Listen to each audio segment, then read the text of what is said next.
Highest civilian award देने जा रहे हैं मोदी साहब को। सब कुछ कर लिया, वो उधर सिविलियन हाईएस्ट सिविलियन अवार्ड दे जा रहे हैं। गो के उनका अपना इस्तेकाक है मेरे नजदीक। पीएम मोदी को स्वीडन का सर्वोच्च सम्मान royal order of polar star से किए गए सम्मानित। भारत के वजीर आजम नरेंद्र मोदी साहब के हिस्से में एक और बहुत बड़ा अवार्ड आ गया है। काफी अवार्ड उनको दिए गए हैं। मोदी साहब को लंबे चौड़ी लिस्ट है, जिसमें मैं बोल सकता हूँ स्टार्टिंग फ्रॉम इजिप्ट, फ्रांस में भी दिया गया, ग्रीस, नाइजेरिया,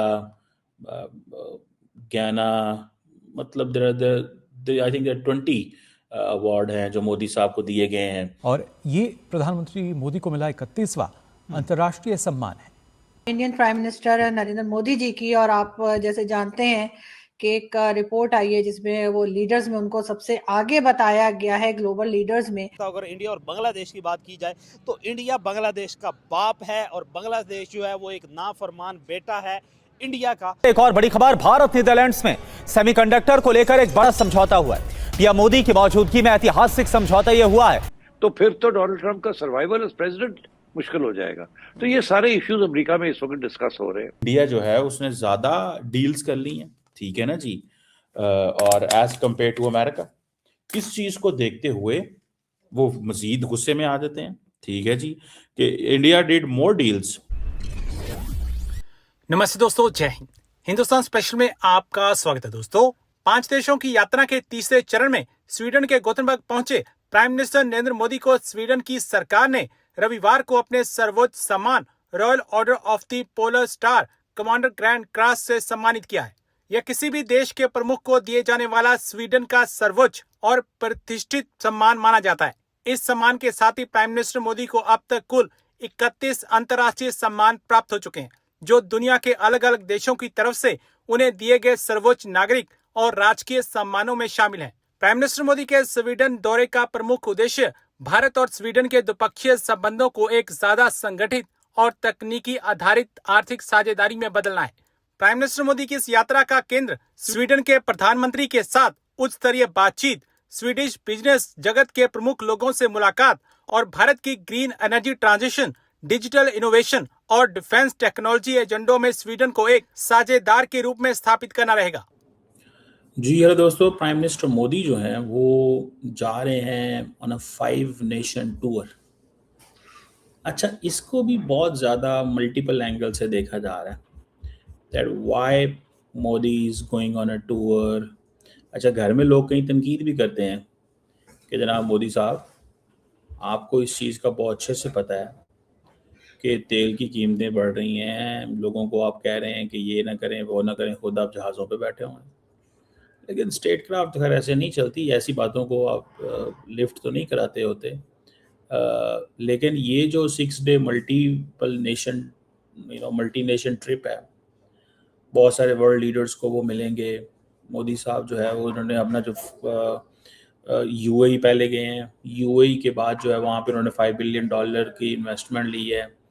और इसको देखते हैं कि ये कैसे डायसेक्ट करें, यूरोप के साथ क्यों ये ताल्लुकात को वो करना चाहते हैं, नेदरलैंड, स्वीडन, नॉर्वे, इटली, ठीक है, कि मोदी साहब ये समझते हैं कि as relations with the Americans are deteriorating, as relations with the Americans are deteriorating, what we must do is, or what we must realize is that the government or the leadership in India, then they should approach all European countries.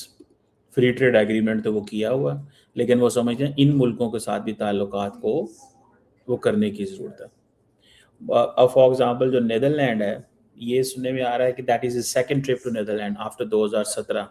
तो वो समझे 8-9 साल हो गए हैं, we need to get closer with the इसके साथ। इसी तरह जो मोदी साहब हैं वो जो विजिट है उसको एक मल्टी फेसेटेड पार्टनरशिप जो है वो करना चाहते हैं। और हॉलैंड ये समझा जाता है कि this is one of India's largest trade destinations in Europe. Bilateral trade को $27.8 बिलियन की है, और ये यूरोप की इंडिया की यूरोप के अंदर चौथी लार्जेस्ट इन्वेस्टर है।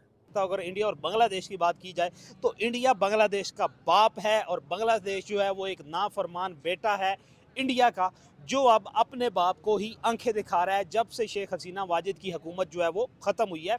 अभी बात करते हैं जो रीसेंट अपडेट है वो बांग्लादेश में, वो ये है कि बांग्लादेश ने यूरो फाइटर जेट जो है वो ख़रीदने के लिए मुआहदे कर रहा है। वो यूरो फाइटर जेट जो है वो ख़रीदने के लिए इटली के साथ जो है मेमोरेंडम ऑफ अंडरस्टैंडिंग और मेमोरेंडम ऑफ आर्टिकल वो भी साइन कर रहा है, ताकि वो जो बंगाल की एक घाटी है जो कि एक छोटा सा पॉइंट ऐसे ही है बांग्लादेश और इंडिया के दरमियान, जैसे कि स्टेट ऑफ हुर्मज़ है और जिसका मसला आजकल बना हुआ है, और ये वो वाइड एरिया है जहाँ पे इंडिया नेट सिक्योरिटी प्रोवाइडर है, वो वहाँ पे अपनी एयरफोर्स की ताकत बढ़ा के उसमें कब्जा करना चाहता है और ख़ित्ते का जो पावर का डायनामिक्स है उसको अपनी तरफ मोड़ना चाहते हैं। उसे पता नहीं है कि वो पिछले 57 साल से इंडिया ही के बलबूते पे इंडिया से लेके, इंडिया से बिजली ली, इंडिया से कपड़ा लिया, इंडिया से तिजारत ली, इंडिया से एम्प्लॉयमेंट ली, इंडिया से एड लेके अपने आप को इस काबिल बनाया।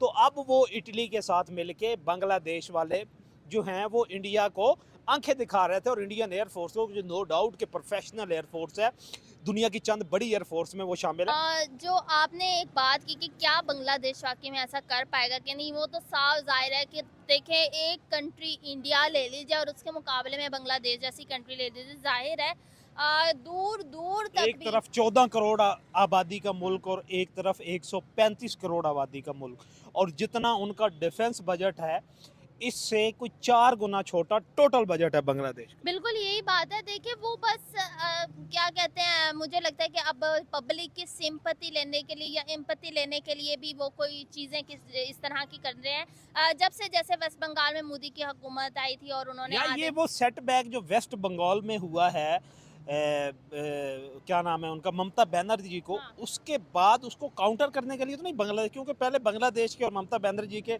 ताल्लुकात बड़े स्ट्रॉन्ग थे, अब क्योंकि जनता पार्टी की हुकूमत आ गया तो वो भी मामला खराब हो। बिल्कुल यही बात है। मोदी की जैसी हुकूमत आई थी उसके बाद आते ही उन्होंने जिस तरह का स्टेप लिया था तो बांग्लादेश को फौरन खटकने लग गया था कि भाई हो सकता है कि ये गवर्नमेंट फ्यूचर में जो है हमारे जो भी इंटरेस्ट इंडिया में बन रहे हैं वो हमें ना करने दे। तो इसलिए आते साथ ही जो जैसे स्टेप लिया गया ना, उसके बाद जो है वो बांग्लादेश थोड़ा सा अपने पर तोड़ने लग गया कि भाई अब हम ऐसा क्या करें।